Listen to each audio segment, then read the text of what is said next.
Well, here I am, 96 years old, sitting in a chair that's older than most of your parents, talking to a camera like I have something important to say. And maybe I do. Or maybe I'm just an old man who's run out of people to talk to and figured, why not talk to everybody? My name is Walter Grady, born October 11th, 1929, 12 days before the stock market crashed and wiped out half of America. My mother said I came into the world screaming, and the economy left right behind me. She had a dark sense of humor, my mother. I got that from her. I owned a hardware store in Duluth, Minnesota for 41 years.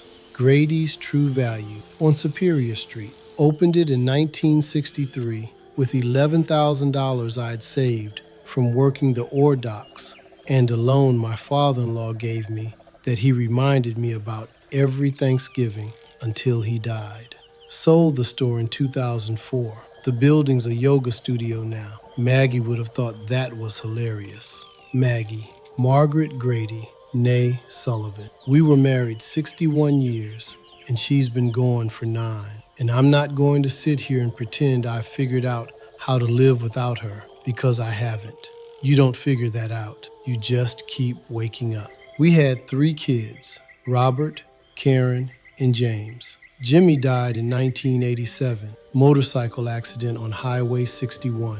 He was 24. I'm not going to talk about that today, not because I can't. I've had 38 years. I just don't think I should unpack that and put it in front of strangers. Some things belong to the family. So what I want to talk about is this. At 96, there is a very short list of things I still worry about. And there's a very long list of things I used to worry about that I now realize were a complete waste of the time I didn't know was running out. And I figured, if I can save one person 20 years of carrying weight they don't need to carry, then sitting in front of this camera was worth it. So here are 7 things I stopped worrying about. I wish I'd stopped sooner. Every single one. 1. What other people think of me. I spent the first 60 years of my life managing what people thought of Walter Grady. At the store, I wanted customers to think I was honest. At church, I wanted people to think I was decent. At the Legion, I wanted the guys to think I was tough enough. At home, I wanted Maggie to think I was a good provider and my kids to think I was a good father. And here's the thing, I was most of those things, but I wasn't doing them because they were true. I was doing them because I was terrified someone would see through me. There was a period, mid-70s, where the store was in trouble, cash flow. I had 2 employees I couldn't really afford, and I was too proud to let them go because Don Halverson down the street had laid off his guys and people talked. So I kept them on, paid them with money I didn't have, and smiled at every customer like everything was fine. Maggie knew. She always knew. She'd look at the books and then look at me and not say a word, which was worse than anything she could have said. I almost lost the store over what Don Halverson's neighbors might say about me. At 96, I can tell you this. The number of people whose opinion actually affected my life, actually changed the course of anything real, was maybe 4. Maggie, my kids, and 1 business partner in 1978, who I'll get to later. Everyone else? Their opinions evaporated the moment they thought them. They were thinking about their own lives, not mine. You are not as visible as you think you are, and I mean that as a kindness. 2. Chasing money beyond what I actually needed. I made good money with the store. Not rich, but comfortable. By the late 80s, we were doing $400,000 a year in revenue, which for a hardware store in Duluth was solid. We had the house paid off, kids' college was covered. Well, Robert's and Karen's. Jimmy didn't get to go. But I wanted more, not because I needed it, because I thought more meant I'd done something. I looked at guys who'd built chains, 3, 4 stores, and thought, that should be me. In 1991, I actually signed a lease on a second location in Superior, Wisconsin, 1,200 square feet. I was in there measuring for shelving when Maggie called and asked me a question that stopped me cold. She said, Walter, what are we going to do with the money? And I didn't have an answer. I stood there with a tape measure in my hand and realized I had no actual plan for what the money would buy us that we didn't already have. The house was ours. The kids were okay. We took a trip to Door County every August. What was I building toward? I broke the lease, lost the deposit, $2,200. Best $2,200 I ever spent. The money I needed was the money that kept my family safe, my roof solid, and left a little for the things that made life worth it. Everything past that was a scoreboard for a game nobody was watching. I know there are people listening to this who are young, who are hungry, who need to build. I'm not telling you not to work hard. Work your ass off, but know what you're working for. Because I've watched men my age die with full bank accounts and empty rooms. And I promise you, the money doesn't sit with you at the end. 3. Regrets about past mistakes I can't change. In 1978, I took on a partner, Lyle Anderson. He'd run a plumbing supply business and seemed like he knew what he was doing. We were going to expand into contractor sales, bigger margins, commercial accounts. I put up $40,000 and my store's reputation. Lyle was stealing, not dramatically. No suitcases full of cash. He was skimming supplier rebates, padding invoices, running personal expenses through the business. Took me 14 months to catch it because I trusted him and didn't read the fine print on our own accounts. 14 months, $23,000 gone. I fired him, took a lawyer to unwind the partnership, cost me another $8,000.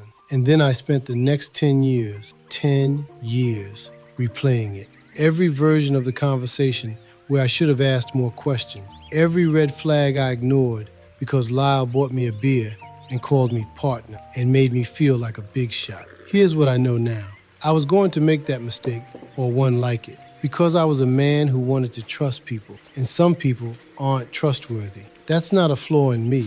That's a flaw in Lyle. The mistake was mine, yes, but the shame I carried for a decade was voluntary, and it was useless. It didn't get my money back. It didn't make me smarter. It just made me bitter and suspicious, and it nearly cost me a good supplier relationship with a man named Doug Chen, who I almost didn't trust simply because Lyle had broken something in me. You can learn from a mistake in a week. You don't need 10 years. The lesson is in the first month. Everything after that is just punishment, and you're the one holding the whip. 4. Proving myself to others. When Jimmy died, and I said I wouldn't talk about it, so I'll keep this part short. There was a period where Robert was angry at me. He was 26, and he needed someone to be angry at, and I was the closest target. He said things. I'll leave it at that.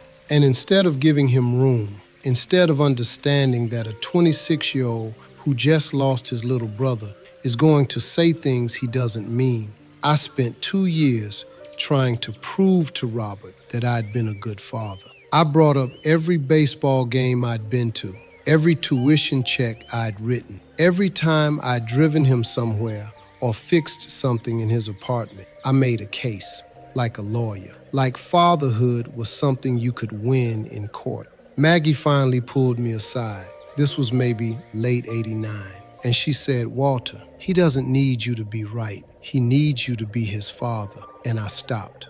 Not all at once, but I stopped trying to compile evidence and just started showing up, calling, asking how he was, not defending myself. Robert and I are fine now. He's 63, lives in Minneapolis, comes up every other month. But those 2 years I spent proving instead of just being present, those are years I can't get back. And I've seen this pattern everywhere since, men especially. We think love is a case we have to make. It's not.